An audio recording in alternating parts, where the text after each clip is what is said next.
Welcome back, Mike's on the Mike's fans. What's up, Mike? What's up, Mike? Michael Joseph Leonard, back in the house. Another episode for you.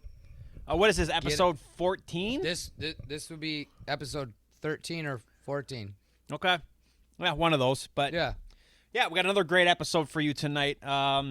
We want to get into our beloved Tigers. We are going to bring them up again. I know we kind of put a bullet in their head earlier in the year, but we got to bring them up. What We're happened? 3 games out. What happened? We are in a playoff push. A playoff. Imagine 3 weeks ago, I said we're going to have a podcast with a playoff push. I would have been like, Mike. You would have smacked me upside my head. Mike, told me put I was the crazy. ayahuasca down. Exactly. But no, wonderful. It's great news. So we're going to get into the Tigers. We got to definitely get into some college football because that's obviously back to Michigan State. A lot to talk about there. And then we're going to kick it off, we're going to finish this segment with our stud or dud. Yes. So, yeah, we got a great episode for y'all tonight. Sit back, kick back, grab your favorite beverage, and then let's get on with the show. All right, let's go. What do we do? Let's get right into these Tigers. Yeah, man. let's talk about the Tigers. 3 games out. This is I couldn't even expect this. This as of right now, to me, this is a successful season that they're having. For sure. Yeah, for sure. Just because now we're challenged for a possible wild card spot. We're not winning the division. Mm-hmm. I don't think that's oh, yeah, the they're 9 for games us. out. That's not happening. No. And when there's 18 games left, right, as of today, or 17. Right, I think last we said that the Tigers were up 5-0 last I saw. Yeah. So, yeah, good to see. And we got Colorado coming in. They're the second worst team in the league. Yeah. So let's take advantage of it. Yep. Yeah, they got to go out and clobber these guys. I mean, this is what if they want to really make this interesting, they're gonna have to go out and clobber Colorado. And they got Tampa Bay and the Chi Sox to end of the year. You got to clobber both of them. I mean, you got to go. Things are looking in our favor for what's about to happen. Right. Yeah. In the middle of that, though, you do have Baltimore. They're fighting for the division. KC is fighting for they're in the playoffs as of now, but they're still fighting to maintain that position. I think they're only 3 games out from the or 6 games. 3 or I can't remember. Yeah. From the division. I think they're 6 games. But they're obviously in the playoffs too. And then Baltimore again, Tampa Bay, Chi Sox. So tall task. I don't think they're going to do it. I really don't. And it's okay. So let me ask you this. Okay, we're 3 games out. We're obviously making a push for it. Yep. We go these last 17, 18 games. Mm-hmm. We fall short by what? Okay, no, let's not even say that. We tie with the Minnesota Twins. They have the tiebreaker over us for series wins. Okay. Still a successful season. Did we fail? And now let's think about what we thought at the beginning of the season to how we end to what we thought a couple weeks ago to in the middle of the season to, oh my God, we're garbanzo beans to we're making a run. Yeah. Then we're back to being bad. Now we're back to being good. What do you say? We tie with the Twins at the end. Yeah. And we don't get into the wild card. What are your thoughts on that? Yeah, I think it is. It's a good. I don't know about successful season. I just think it's not a failure just because, I think when you and I talked about them at the beginning of the season, we were like, all right, let's push for that division or like at least a wild card. And that's what they're doing. Cleveland ended up, I think we anticipated the Central to be worse than what it is. And they're Central, so good. The Central's very good. I can't believe what's happening with them so, right now. that makes sense, and you can't account for that always. But, this would have been a failure of a season if they would just completely have just fallen off. Or so I guess in a sense, yeah, it's a successful season because we didn't ever pick this team to win a World Series or going like that. So to see them coming out. No. But we did say we thought they could challenge for a division. Right. And they're challenging for a wild card. So you can't fault them for that. They didn't give up like they when this team sold off Flaherty, Kana, and who else did they give up? I'm drawing a blank. Urshela. He was gone. Yeah. I think we just released We him. We DFA'd him. But, yeah, I mean, like, after making those moves, Carson Kelly. I mean, obviously those aren't big-name moves, but the Flaherty one. They weren't going to be here at the final product of us. Right. But what's funny is that, when we saw these moves happen, we were like, okay, this isn't like what are we doing here? But actually, Sweeney has come through and he's been playing shortstop, and the kid is he's actually been an upgrade over our buddy Baez. And they put him in right away, and he's actually played pretty well defensively. Can he just be my dud for the year? He can. Baez? Absolutely. God. But so you know what? Credit to this team and credit to AJ Hinch, because how many starting pitchers does he have? He has Tariq Skubal, and then it's just a bunch of guys. And then he's just Reese is still out. Yeah, I think he had a rehab assignment AAA maybe. Right, but he's not with us. You're right. Now. Yeah, he's coming back. He's trying to, but yeah, they're running with the openers. Right. That's all they can do. So I credit to him, but I think it's also helping them some weird way because, like, you bring in an opener and he comes in and pitches 2 innings, right? Normally your starter comes in and pitches 5-6 innings. By the time you get that, like, a batter sees him for the third time, you're kind of timing him up. Yeah. You know what I mean? You're adjusting. Now AJ Hinch is really throwing some of these teams off. And credit to him, credit to the pitching staff for really working with these guys and keeping them in every game. And the bats, like, you know, I haven't been able to watch a lot of the Tigers, but I have since they've kind of come on. I've been watching a little more. I wanted to see torque. I wanted to see what his swing looks like, and I watched him not that long ago, and it was a fastball right over the middle. He's always had troubles with fastballs. Yeah. But since he was called back, I think he's hitting like 380 his fastballs. So I watched him, like it was a 93-mile-an-hour fastball right down the middle. And he clobbered it. I'm like, okay, that's what we need to see. You know what I mean? Parker Meadows, yes, he's not missing on those anymore. I think he's been struggling a little bit as of late, but I mean he's at least come back and been producing. And then Parker Meadows he's been your best player. Next to Tariq Skubal, he's been your best player. So that's solid. That's really good to see. It's good to see the team, the core, somewhat there. You know what I mean? Like if this is the core they're running with, this is what you're kind of seeing. Minus some guys that are probably still floating in the minors. Jackson Job was just promoted to AAA, which I think is interesting towards the end of the year. That's really interesting. So, and this brings up what Scott Harris was saying earlier in the season. I'm not going to spend any money until the core is here. Right. Well, it's almost safe to say the core is here. Yeah. I mean, I know we only have a month sample, but from a month ago when you traded everybody away, we were out of it. We're done. Mm-hmm. We're not making a run. To all of a sudden I think it was just last week.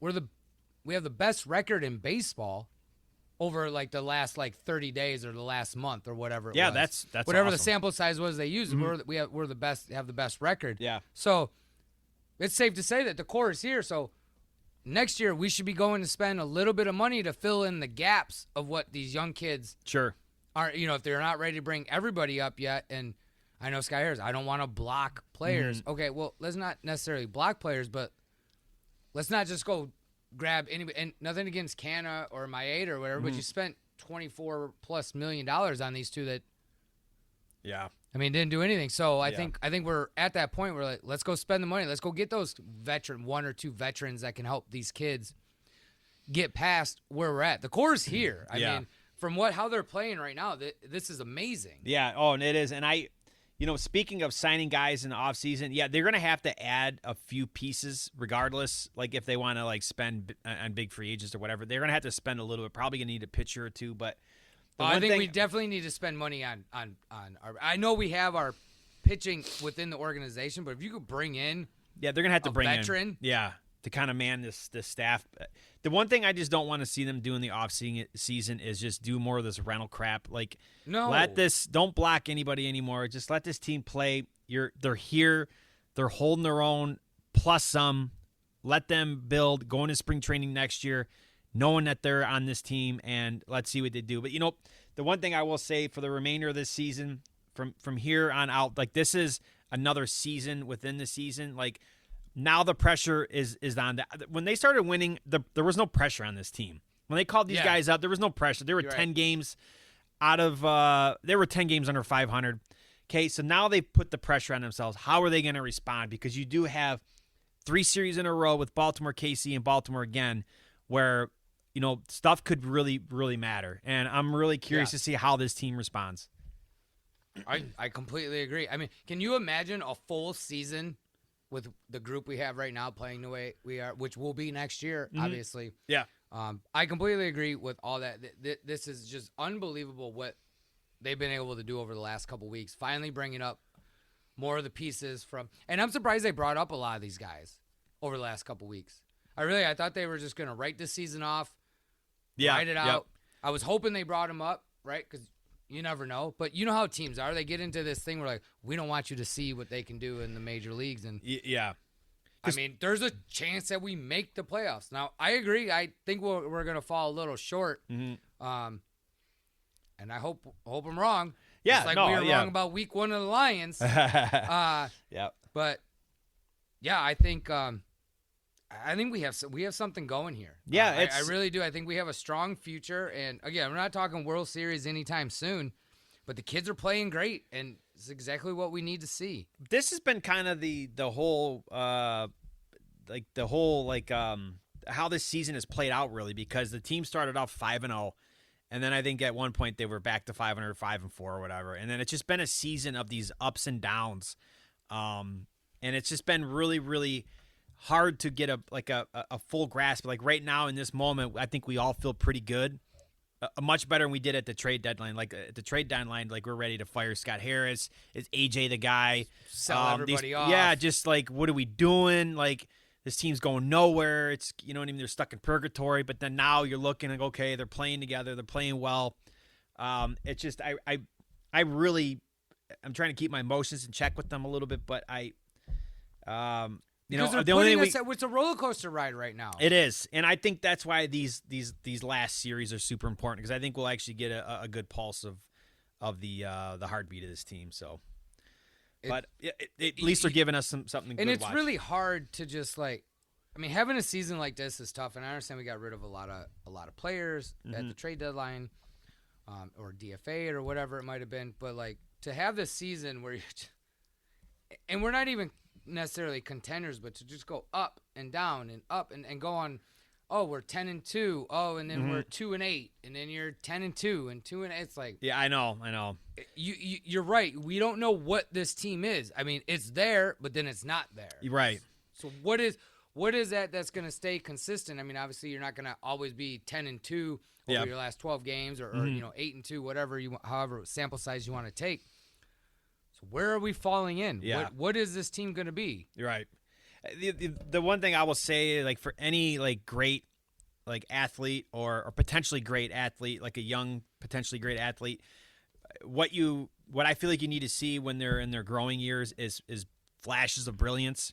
And if you can see that, then usually those flashes of brilliance become more and more and more prevalent. And I'm kind of hoping that's where these Tigers are at, that you're seeing this brilliance, and then you're seeing these lows, and then the brilliance comes back. You know what I mean? I'm kind of hoping that will become more and more, because, they have been playing super well since August 1st. And that's a stretch that I don't know if we've seen from, what are we at, almost 2.5 months or a month and a half worth of baseball. Yeah. I don't know if we've seen that from an AJ Hinch team yet. You know No. what I mean? Like that long of a duration. Because I remember going back and looking at their month to months, and it just seems like each month was a different story, from his tenure here. And I know it's not him; it's because of these young players. But no, but every month was there. I mean, we started April, we were hot. Yeah. May, we couldn't even see the ball. Yeah, Right. Yep. And then June, a little bit hotter. July, okay, you fell back off again. Sell the team. Yeah, right? Yeah, Or sell all the players, and so it's so back and forth with these guys. But I think from my perspective is, you're right. These kids, it's okay, flash of brilliance, and then okay, you stumble a little bit because you're still so young, and that's why I think it's time to spend a little bit of money to get some veterans in here to not only give us the bats or the pitching, whatever it may be for this team to continue doing better, but it will help grow these kids and slow that dip down. Yeah, right? yeah, Here's yeah. the brilliance. Okay, well, we know you're Right. going to slump. We know you're going to have some bad days or a bad week or two. But I think those veterans, depending who, not rental veterans, right. Long term, yeah. can come in and kind of steady the ship. A leader too. Yes. Yeah, you need a leader, like a good leader. For Who this that team. is, I'm not sure. I'm Right, not sure yeah. who the who the veteran free agents will be next year, and which one falls into a position that we need. Because I don't think you want to block the players. No, you don't. And early in the year, I didn't agree with the whole blocking, right? When you go back, you talk about Cody Bellinger or Matt Chapman, like, well, I don't want to block these guys. Okay, well, we're talking back in February, March, April, right? You still wouldn't have blocked them. You still could have brought them up. Now it makes sense to not block a kid from being able to come up on the team. So where is that position that you can bring in? Probably somewhere in the outfield, right? Yeah. Maybe a left fielder, right? Or you got Riley Green and Parker Meadows out there, so maybe you bring a veteran in on one of the corners. Yep. Right? Move those guys around. Yep. Somebody in on the infield, right? Yep. Maybe a catcher that can hit. Yeah. Nothing against Jake Rogers, but yeah, I was excited about Dingler when he came up, and he actually showed a little bit of promise. But I think they like him for his defensive skills, and they think the bat will keep up. And catcher's a tough position because you got to come in as a rookie and man the staff, and then and they always kind of say lock that in first, and then the hitting can come after that. So hopefully he'll pick up because he was hitting really well in AAA. Yeah. Jake Rogers. I think Jake Rogers is going to be a backup. I don't see. And him. I like Jake Rogers. He's defensively he's good, and he comes through on occasion with a big hit. Yeah. So. Yeah, we just got to figure out who it is that's going to help come in. Yeah. And help these kids out. And, yeah. Exactly. But also stick with us for a little bit. Mm-hmm. Yep. Totally agree. But it's exciting. It's a lot of fun. I can't believe that we're even having this conversation again. Yeah. That we're making a playoff push. I mean, 2014 was the last time. I know, we went to the playoffs, and we're standing here 17 games away from the season ending, and we're in it. Right. Well, they're above 500. They haven't been that since I think it was 2016, the last time they were above 500 at this time of the year. So, yeah. I mean, we have the same record as the Boston Red Sox. Right. Yeah. Yeah. This is wild. It is. And you know what? The team is starting to show an identity finally. I mean, the pitching's always been there, but the pitching has been really good. You got a Cy Young, probably gonna win the Cy Young, Tyrese Skubal. Yeah, he's definitely gonna. And the Tigers are playing better defensively. Like they're holding their own. They have a fantastic outfield. So things are looking a lot better. It's just crazy how we've been going back and forth. We just cannot get a grasp of this team. Especially when you and I talk offline, right? When we're playing, like, do we talk Tigers? We're like, no. And we're like, no, we have to. Yeah. No, we're not. We're done with them for the season. You're right. Or, and it's just like, oh my God, I can't keep up with this up and down roller coaster. Yeah, I know. It's definitely worth talking about, and we have to. And it'll be fun once the the season ends. See what they do in free agency and trades or whatever. But then see what happens with for spring training and how the team looks next year. Because next year I think is a very big year. Like this team cannot come out and struggle again. Like we need to build off of what we're doing right now. So absolutely. Yep. All right. Is there anything else you want to bring up with the Tigers? No, I think we're just at the point with the Tigers. Like you get excited, we get not let down, but they're up, it's up, it's down. I think we're at the point right now. Like just kind of ride this out and see what happens. Let's keep this wave going. We're riding high on it, and let's hope that we finish. And again, if they don't make the playoffs, to me, that's not a failure. Yep. Because look at what you did at the end of the season to make a push. Nobody expected the Tigers to be here. Boston, Kansas City, Minnesota, Baltimore, everybody fighting for a wild card. They didn't expect that Detroit was going to creep up on them. Right. So, yeah. No, for sure. And they had to leapfrog Boston. I know they're tied with Boston, but at one point they played Boston, and I think they took them 2 out of 3. We won the series. Yes. Yeah. So like that's a huge step. Like you had to leapfrog them to you know what I mean, to be the next team in line to leapfrog whoever's next. But that's what they had to do, and that builds character. So. Yeah. So let's write this out. We'll keep talking about them. Let's see. We'll see what they do over the next 2.5 weeks, and for sure. Hopefully we're playing some playoff late baseball. September, early October baseball. But I honestly don't know if I could like mentally hold on to playoff Tiger baseball and then Lions football, and then college football. I don't know if I can handle it. So. But no, that'll be exciting if they can find their way to get into the playoffs. That would be wonderful. I mean, even if they go through and get swept or lose in the wild card round or whatever, it's still good for them to get that experience. Absolutely. No. So, all right, let's move on. We're gonna get into some college football. Go green, go white. Got the shirt on. Yeah, you love looking at that, don't you? There it is. Where's my soundboard at? Let me do the fart sound. That's right.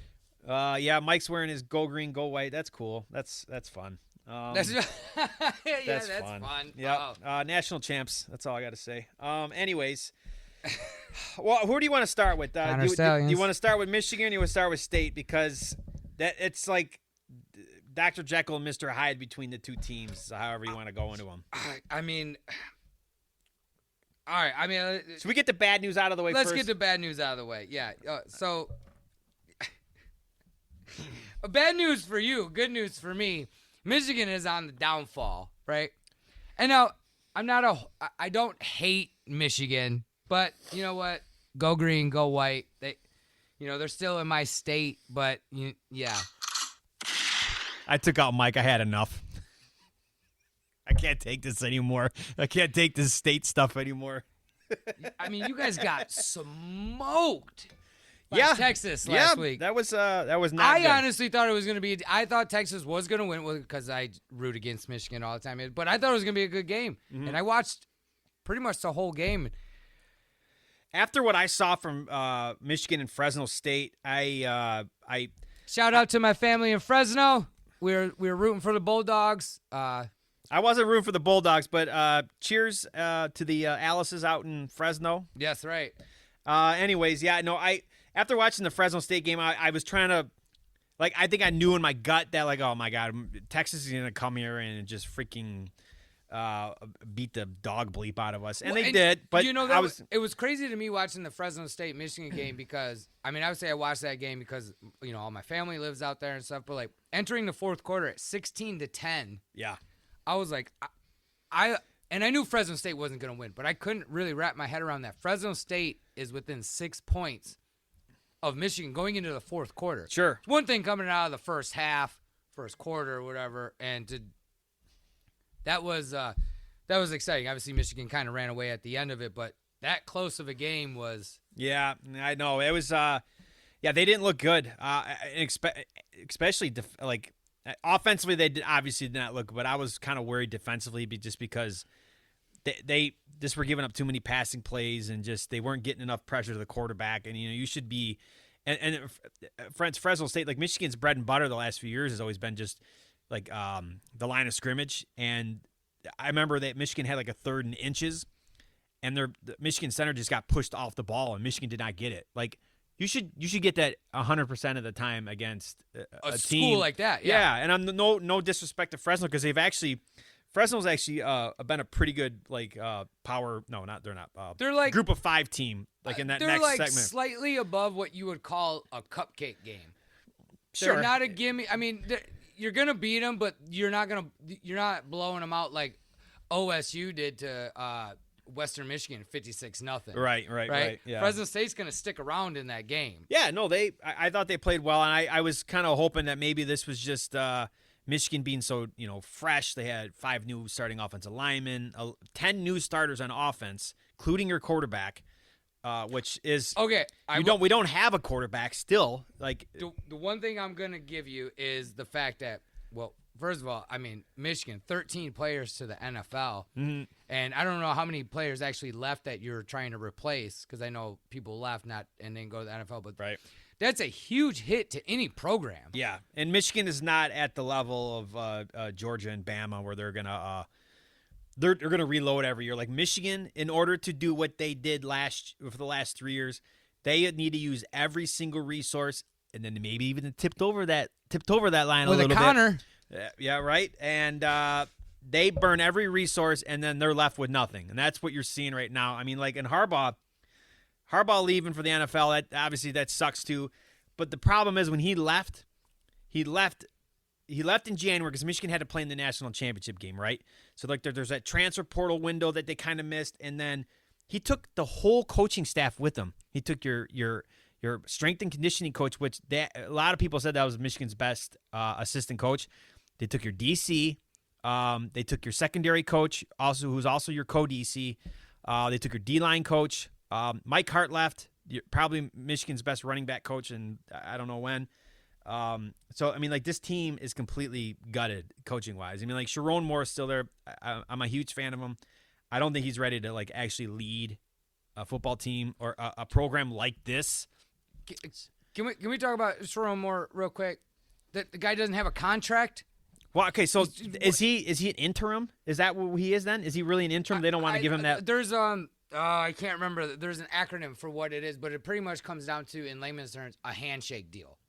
Okay, yeah, right. You're going to be the coach. We'll pay you this, but we're nothing has been inked on any paper yet. Yep. And to me, that's wild. Like, and I give you and all the guys shit about like Connor Stallions and the cheating and stuff, but like, is this part? Are they waiting for him to be the fall guy so they don't have a contract to get rid of him, or is he just an intern? Like, are they really looking for a new Michigan man to come in and like? Which is crazy because what he did at the end of the year last year, winning those 3 games when Harbaugh was gone, like that was huge, and beating Ohio State, like, and then you don't give him a contract, like, right? I don't know what is Michigan trying to do. To me, there's more to it than, and again, not even with the scandal or whatever. Like, why doesn't this man have a contract? Yeah, like, I don't know what is going on with that, right. And that could play into why maybe they just ended up promoting, because what they did was like with their, especially like on their on the offensive side, and I think on the defensive side too, they promoted a lot of guys. Like they promoted your tight ends coach, Grant Newsome, to offensive line coach. They promoted your quarterbacks coach to offensive coordinator. Their assistant strength and conditioning coach is now the strength and conditioning coach. They did go out and get Wink Martindale from the NFL, who is kind of like the godfather of the system Michigan's running. But, like, I don't know. It just doesn't seem. So what he's working under, not to cut you off, what he's working under is Sharon Moore. Yeah, Sharon Moore is a memorandum of understanding. So, again, it's no more than a handshake deal. Wow. Okay. Right? I mean, that's, he agreed to a 5-year contract, roughly $6 million per year. It's under a 3-page document signed in January known as a Memorandum of Understanding. What the hell does that mean? Just a handshake? Like, so okay, we're going to give you this much money for you to coach, but we're not actually going to ink it and finalize it. It's just like, okay. So he is getting $6 million a year, but it's like it's on a per year basis essentially, or like what? They said they agreed to 5-year, roughly $6 million a year, but it's not. I don't know. Now we need a lawyer. Okay, yeah. We need an attorney to come in here and explain this to us. Kevin, where are you at? Come in, right? Tell us what this Please. means. But yeah, the fact that you have to word it like that means it's not an actual contract. Like, it is just, okay, you come here, we'll pay you. Yeah. So to me, are you a fall guy for something? And again, not the whole scandal thing, but like, why is this not? And you would think he would have been the next guy in line, just because of what he did with those games that he did last year. Well, Harbaugh, according to Harbaugh and whatever, or not Harbaugh, I guess, according to Harbaugh's contract, he had it written as that if I ever leave, Sharon Moore will take over.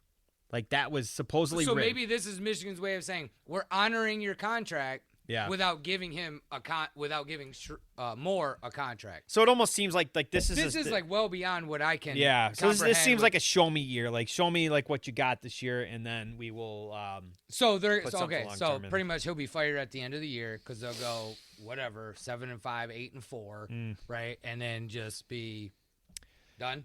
I have a hard time believing that they're going to fire him after 1 year unless the wheels completely come off, like, and then like you can see like the team gives up, like, you know what I mean? Like, if something happens like that, like what happened with Brady Hoke at the end of his tenure. Yeah. Because he started off like pretty promising and won 11 games, but then after that you could just see the team just imploded. Like, the team just gave up on him. Yeah. And then so I have a hard time seeing them give up because I think they also probably want a lot of this Connor Stallions crap to smooth out, and they probably just want to get some consistency back. But I don't know. I could be wrong behind them. but I don't know if they definitely do. But this seems like this is dragging on until probably next year. So okay, so you're the U of M guy, yep. right? I don't even feel like I can give a accurate prediction. So what is your prediction that U of M is gonna go? I think you're looking at a 7-5 football team right now. 7-5. Yep. Okay. Yeah, I think Which you're is looking not, at. So you're missing. You're not going to the playoffs. Oh no, definitely not. No, you if you want to be a playoff team, I know it's 12 now, but you need to bare minimum 9 game. You have to win 9 games, and you probably have to have a good win, like a top 10 probably win. not. And you can lose to Texas. That would have been fine. Oh, but yeah, not yeah. the way they did. No, 3 points, yeah. touchdown. Right. Well, yeah. I think the still beatdown really hurt them. Yeah. You got to be a 9-10 win, probably 10 wins safe to be a playoff team in a good conference. So Michigan's not going to be close. I think Michigan is going to probably lose a game this year that they shouldn't. I do not see this team because they're not going to be able to move the ball offensively. Yeah. I don't know unless I know they have. So they have Warren is your starter. Orji kind of comes in and does his little wildcat thing, and then Tuttle. Yeah, but which everybody knows what he's gonna do. Yeah, and both those guys. Like I was watching Warren drop back to pass. Like his first look is Colson Loveland, and that's pretty much it. And they're not running the ball well. The O-line is kind of still figuring things out, and they're really struggling. And then the defense, like I watched last week against Texas, they couldn't tackle. They were not getting any pressure, and supposedly this was supposed to be Michigan's bread and butter was their D line. They supposedly had the top 2 defensive tackles in the country, and they're not playing like it. So I guess things could turn around, but it's not looking really good right now. Maybe this will wake this team up, and they'll come back and win 9 games. I think that's kind of like their ceiling would be 9 games, but I don't see it. Maybe 8-4 is a better prediction, but that's where I'm at right now. Well, they're definitely gonna get a win next week. Arkansas State. I would hope so. Yeah, you think so, or this coming weekend. Yeah, but after that they got USC. I don't expect them to win that game, and then so and they still got Oregon and Ohio State, Michigan State. I don't know if that's a gimme. Like that's not a gimme right now. Michigan State. That's gonna be a fun one. No, we're finally gonna. It's gonna be a fun one. Yeah, it's gonna be a fun. Yeah, can't wait. Fun rival game. Well, bring it on. Let's go. You know what this is right now? Like I'm gonna use this analogy. Like this is kind of like the Hangover. Like when you had a weekend bender, right? You go out with your friends, you put all this work in, you're having a big party, blah blah blah. Friday, Saturday, and Sunday. You know what I mean? That's like Michigan's year. So Friday was on Michigan's first year, awesome. Or like with the 2021 season. And then Saturday was the 2022 season, and then Sunday is the 2023 season when they win the national championship. But you party that long, you probably burn up a lot of resources, probably did some things you probably shouldn't have to get there. You know what I mean? I think we know what that means. But I don't regret it at all. You know what I mean? I'm fine being a little hungover right now. I'm fine because I'm still hanging my national championship pennant and wearing my gear. I don't care. You guys can say whatever you want, but... And you know what? Michigan, okay, they say they suck this year. They don't make the play. Blah, blah. They'll be back, right? They're always back. They'll be there again. This is just it's going to be it's funny because they just won the national championship. They had probably the 3 best years of Michigan football, and say whatever you want about the nonsense, but they had the 3 best years of Michigan football ever. You know what I mean? So there's gonna be a drop off. You hit a major peak like that. There's always gonna be a major low, and we're going through that right now. And it sucks that Michigan's gonna have to go through like another rebuilding probably phase. And who knows if the guy that's in charge right now is the guy long term. I hope it is. I like him, but I just think he's probably in a little over his head right now, and he probably may have to shake things up. So. And they'll make some changes. But. Yeah. So that was my Michigan rant. So. It's all good, man. It's all good. Yeah, it's all good. I can hear the pain in your voice for what's about to happen this year. Well, yeah. You know what? I'll still probably go home later and watch highlights from the Washington game from earlier in the year. Just to make you feel better about yourself. I might not be watching any more Michigan football for the rest of the year, but I'm damn well going to go back and watch some highlights. That's right. So, anyways, but yeah. Do you want to get into? Wait, did you Did you have you want to do a Michigan prediction? What do you think? I know you're not as mostly invested. Honestly, 7-5, I think is good. Okay. I'm trying to not, be biased and be like, 4-8, just to talk shit, right? Yeah. But I think 7-5. I mean, especially after what I saw last week. Yeah. And I'm not dogging them. Texas just looked that much better than them. Michigan looked like they have some things to work out. That you were right. The coaching staff got gutted. These kids, they don't know if this is going to be their leader in more what's going to happen, right? So I think 7-5 is a solid prediction for what this team's going to go through. Yeah. And the thing about college football, I mean, they could turn around and next year it'd be 12-0 or 11-1, right? I mean, so you know what? Yeah, college football is going to be a quick turnaround, but there is a just to kind of piggyback off that and give you an example. So back in was it 2011, right? The year before that, you remember Jim Tressel, Ohio State? So great coach, you know what I mean? But at the end of his tenure, he had that stuff going on with the tattoo gate and paying players, right? Yeah. So they pushed him out in 2010, right? So the following year, they promoted their DC, Luke Fickell, who's now the Wisconsin coach. They promoted him. He went 6-6 that year, and they lost to Michigan. A lot of young guys. They struggled, right? Following year after that, who they bring in? Uncle Urban Meyer. Yeah. And what did they do? They went 12-0. They were banned from the postseason that year, but they went 12-0 that following year. So, I mean, like you said, things can flip around really quick. Especially in college. It's so fast. That's what this situation kind of reminds me, because they pushed Tressel out because of the sanctions and stuff, and I'm sure that's part of why Harbaugh is left for the Chargers. I know he wants to be in the NFL too, but I'm sure that did not hurt his, you know what I mean? He was going to hurt the school more if he stayed another year or two than if he would have just left. Right, and I think he was probably looking at it hey, I'm tired of this. I'm leaving. You know what I mean? Or I'm like I know I got something coming down the pipeline. I got to get out of here. I got to freaking grab my keys and go. I'm not even shutting the lights off. I'm out. I'm taking all my coaches with me. Good luck.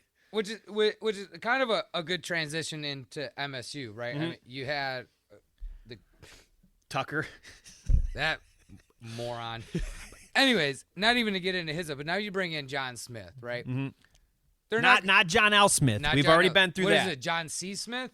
I don't know what his middle name. I know they call him Jonathan Smith, and then the guy before was John L. Smith. So they go Jonathan Smith. Yeah. He's coming in, and I think he's going to have that year right now, right? And I'll just give my prediction. I'm thinking 6-6, 7-5 with them. I think we're going to see an uptick from their 4 wins that they had last year. Yeah. But I think Michigan State is going to kind of come in and start turning around. Now, Michigan State, they made the playoffs in the past and things like that, and I think they can get back to where they were. Right? Yeah. But I think they're in that transition. But Michigan's on the downward trend. Michigan State's heading up. Yeah, it's weird how quickly things have So flipped. I think bringing in a new coach, you're going to start getting a lot better players coming in. Yep. So I don't think too much to be excited about this year with Michigan State as far as sure, they might make a bowl game. They're not going to make the playoffs or anything. Right. But it's exciting to see because I feel like Michigan State has been down for a while now. Yeah. Well, they had that one breakout year in 2021 with Kenneth Walker, but that's it. That's all you guys have had since, really since D'Antonio left, and even before that. Yeah, and before that, what was it, 16 or 17 is when we went to the playoffs and actually. I think so. Right? 15 because you guys beat Michigan on trouble with the snap. What? That was that long ago? That was 2015. Yeah, Harbaugh. That was Harbaugh's first year. Oh, I remember that. We were sitting in your uncle's basement. And the only one cheering because your whole family is Michigan fans. I know. No, right? that was great. No, I'm excited. And again, most of you know, I'm not a huge college fan. I do watch it. I watch Michigan and Michigan State, right? And I like to give these guys a bunch of crap about it and stuff. Rightfully so. Yeah, but I do hope that Michigan State can come through because it is fun when they're doing good. And I don't even want to say necessarily I'm a bandwagon fan. It's just yeah, no, I get it. Yeah, I watch your games every week. I can see that you guys are going through a lot of stuff, and I hope they can put something together. I'm just not a huge college football fan. And Sure. this isn't even necessarily about Michigan State, but I know a lot of people are not happy about the new playoff 12 teams. Mm-hmm. For me, it's not even about the playoffs. For me, I really like what they're doing with. I like that Michigan State or Michigan played Texas in week 2. Yeah. I always had a problem with the 7 cupcake games all the way up until you play, like Michigan or Michigan State. You play Michigan State, Penn State, Ohio State. That's your season. Yeah, right. But everybody else doesn't matter, Right. right? Same with Michigan State was doing it for a while. Penn State does it. Ohio State does it. You Sure. play 3 teams each year. Yeah. And you're like, oh, we should go to the national championship. Why? Because you beat Western Michigan, Appalachian State, friggin' the culinary baking school down the street. Like, Yeah. to me, I hated that. And that's why I never liked college football. Yeah. I didn't like it. I thought it was BS. You're not a true champion because you only played 3 teams. Yeah. And a lot of people didn't really agree with me like it. But now I like this, okay? Now you're playing big teams, right? Michigan's got Yeah, right. Texas. Right. You got USC coming up. You never saw those games. Michigan Right. hasn't played USC since the Rose Bowl. I don't know all of Michigan State's schedule off the top of it, but I know they're going to play bigger schools this year, right? Yeah. I like that. I like that you're finally getting it to, and I think to me it's more, I've always been a professional sports player. I've always been a professional sports player, if you haven't known. I've played in all the professional sports. I got to get your rookie card. I've liked pro sports more Yeah. just because of that fact right there. So I get you. I think what they're doing this year, I'm really excited to see. I think I'm going to watch more college football because we're going to have better games. Yeah. I do like that aspect, and it took me a little while to grasp that. I will say I am not a fan of the 12-team playoff, and I'll explain why. I'll try doing it quickly. I won't get long-winded. But I do like the conference expansion. At first, I was not thrilled because it's just like, man, 18 teams in the Big Ten. You got you got some of them on one end of the country, and then you got a couple up in the Northeast, and then you got a bunch of them in the Midwest. But like you just said, like I get to look forward to Michigan every year playing the likes of USC and Oregon, Ohio State, and then this year they're not even playing Penn State. Yeah. But and we're still gonna have our rivalries with Michigan State and OSU, but then sprinkle in, like Oregon, UCLA, Washington. We play Washington this year. You know what I mean? Like the schedule is daunting, and then if they add some non-conference schedules, teams, like a Texas this year, and I think they're playing Oklahoma in years to come. That's awesome. What I think we need to get used to is, like, it's not going to happen very often where teams are going to go 12-0. Like, don't expect that. Like, expect to see like a national champion could be like 10-2 in the regular season and get hot. We're leaning more closer to the NFL, and I think that's what I didn't like was you have to go undefeated, and that's fine. And if a team this year goes undefeated with the schedule, then by all means, number 1 seed, bye all the way. Like I get it, but I couldn't get over that. Like, yeah, you're 12-0. No, actually, you're only 4-0. Right. Because yeah, half those games didn't even matter. Right. Like, you could have played your 3rd string and beat everybody, and you did once you were up 56 times. Like, I didn't think that was fair. I thought you were only playing 4 games a year. So this now, yeah, you're 9-3, 10-2. If somebody goes 12-0, then to me that's awesome. Oh, it's gonna be it's gonna be held in much higher regard. One lost team, they shouldn't get into the playoffs. Be like, yeah. Why? Because Bama lost to Georgia, so they shouldn't get in, even though Bama would smoke everybody else in college football. Right. It didn't make any sense to me, but I'm getting on board, back with it again. Yeah, no, there's positives and negatives to it. I'm struggling with the 12 teams in general, because you're going to get some teams that get in there that just do not deserve to be in it. I think what they should have done was they should have kept it a 4-team playoff, but what they should have done is they should have had like an expanded conference championship. Maybe they had the top 4 teams in each conference play for the conference title, and then each conference champion goes and plays for your final 4 or something like that. Or maybe do 6 teams. You have your 4 conference champions or whatever. Because how many? Yeah, there's still 4. There's 4 power 4 conferences. And then you have 2 that sneak in like on a wild card. Maybe you can a MAC maybe a MAC team sneaks in because they went 12-0 or what. You know what I mean? Just give them a chance, I guess, or whatever. Do you think there's even a possibility of like a March Madness thing? Do you think there's I'm just gonna go with Fresno State just because Michigan they get in. Do you think there's even a chance that one of those teams could come in and upset in the playoffs and like be in the national championship or be in the semifinals? Or are they just going to always wean them out and the final four will always come down to Georgia, Bama, Michigan, Texas or whoever it is, right? No, see, the thing with football is that it's just so line of scrimmage heavy, and usually those teams just cannot line up. I agree. You know what I mean? Yeah, no, I don't ever see that happening. I think, could they upset? Like Boise State did it a while back where they played Oklahoma in the playoffs. Things like that can happen, or TCU. But you're not going to upset 3 games in a row. No, they're not going to. No, never. Right, because you're going to have to go play. You'd have to go play a Georgia, or you know what I mean, or an Alabama. Like that's just not going to happen. Yeah, you know what I mean. So and I get it. So why add all these other teams when it's still going to just come down to the same? Right. Teams. Yeah. And, and I think they also need to bring back divisions because, like, the Big Ten right now, it's just 18 teams, and the top 2 seeds will make the conference championship game. You know what? Maybe split it up into a few divisions, at least give some of these teams the hope of winning their division. You know what I mean? Right. Because now if you look at, like, Minnesota or Iowa or those teams, they've had good years, and they flirted with winning their division. But now what do they have to play for?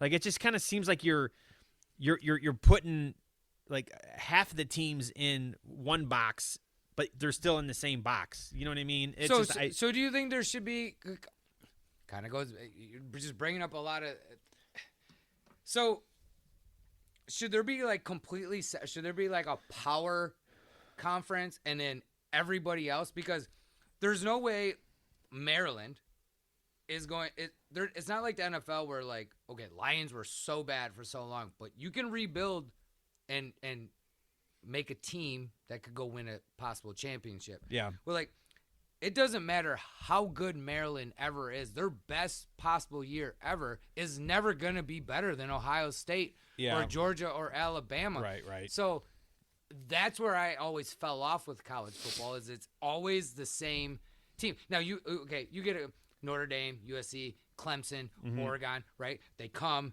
they go, but it's always the same teams. Yeah, right. So, should there be a separate separate subdivisions within the Division 1A or whatever they call it, the FBS? Right, because if you're going to I think it's trending that way. I mean, I think it kind of has to, right? Yeah, but then on the other hand, then you look, okay, if you do that, was like, okay, great. So now we just watch these same 10, 12 teams play each other every year, and it just rotates. Bama, Georgia, Michigan, right. Penn State, right? So it's like that's where my problem with college football has come is like you're never gonna get another program like why can't and I don't know, I'm actually asking why can't Maryland or Iowa make a team that's as good as Bama and Michigan or Ohio State? Well, the only thing that it would help some of those teams is the NIL stuff. So, and the transfer portal. So, like if a guy gets recruited at Bama and he doesn't play his first year, but he's still very good, he might get disgruntled and then leave, and maybe he goes to an Iowa or Maryland. Yeah, but that guy goes to Maryland, but then Maryland has a stud. Right, that's what I'm saying. So goes to Georgia or Alabama that is now the starter. So right. It's like the NIL helps level the playing field a bit as long as the school is willing to spend money. Like Clemson and their coach Dabo Sweeney, they just got trucked their opening weekend, and they were a national championship team. You know what I mean? Not that long ago, and he's refusing to get on board with the transfer portal or NIL, and he's suffering now. You know what I mean? So you have to get with the times, and if you really want to be competitive, then you have to get on that train. So I agree. Yeah. It's really the landscape of college football is really changing, and we'll see. Anyways, it's gonna be it's the NFL light. Right? Exactly, it's the NFL feeder program is where it's headed. Let's get back into Michigan State real quick. I had a few points I wanted to bring up with them. Yeah, because I'm not gonna lie, I haven't really watched a lot of them. I watched a little bit of the game last weekend, but the one thing that I will say, that's a great program building win. Like, that's to go on the road in the Big Ten with a new coach, a rookie quarterback or a freshman quarterback. He's not even. No, he's not a freshman. Is he a freshman? He's 18 years old. He's only he was on Oregon State's roster last year, but he didn't play. I don't know if he redshirted last year, but anyways, he's not even 19 yet. But he played a lot better. I think they have that, and you probably have him for a couple more years. Oh yeah. I picked them to lose that game, and I was kind of thinking they would be like a 5-7 football team, but I think that win probably puts them like and it was 6-6. an exciting game. Yeah, it was a good game, and like you were saying about their coach, like the one thing that Jonathan Smith did when he got to Oregon State, like Oregon State is kind of like if I had to compare them, it would be like taking, I don't know, like Rutgers and being like a 10-win team. And during that stretch, when he took over Oregon State, they beat Oregon twice. They upset them twice. That's a big deal. Oregon's a strong football team, and he was able to upset them twice during his tenure. He's an offensive mind. I think Michigan State fans should be very excited. They do We have a lot of things coming to us. We're gonna get back there. Michigan will put you guys back in your place at some point, but in the meantime, be happy, go green, go, whatever. You guys be excited, but they do have a stretch. So they got pre-review next. I hope you can win that game. Then they got Boston College. That'd be a great test. That will be a good one. That will really set up where are they standing. Right. If they can squeak that win out, then you know what? Then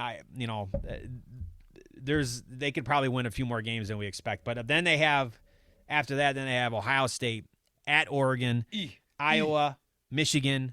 Yikes. That's a tough stretch. Michigan's not yikes. Michigan's like, all right, let's go. That's a 50-50 game right there. I can't wait to play you guys and all of us get around. That's more of a toss-up than I'm comfortable to admit. So, I agree. But, State fans should be excited. It'd be a fun year to watch them, I think. I think so. I don't think they're going to go out there and get embarrassed. Don't have high hopes. Right.